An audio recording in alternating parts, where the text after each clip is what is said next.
floating trash from Japan's devastating tsunami nearly a year ago is now halfway across the Pacific Ocean. Scientists expect at least some of it to reach Hawaii in the next couple of weeks.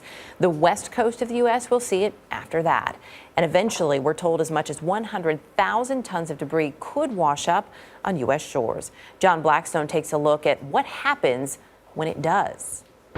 From automobiles to fishing boats, the Japanese tsunami swept an estimated 4 to 8 million tons of debris into the Pacific.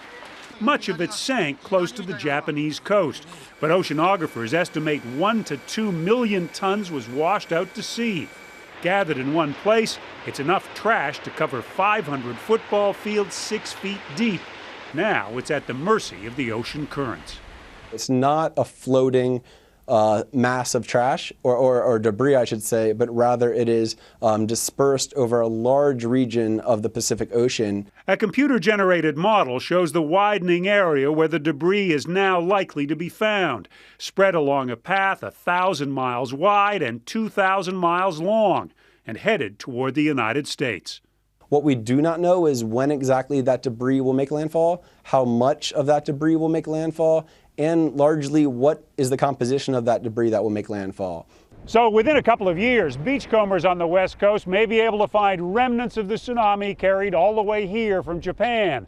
But only about 5% of everything that's floating out there is expected to make it to shore. In Hawaii, oceanographer Nikolai Maximenko says debris could arrive there this year and by next year reach the coast of Washington and Oregon. Good news is that amount of debris that is actually going to impact the coastline is only a small fraction. What doesn't wash ashore will become trapped in the middle of the ocean.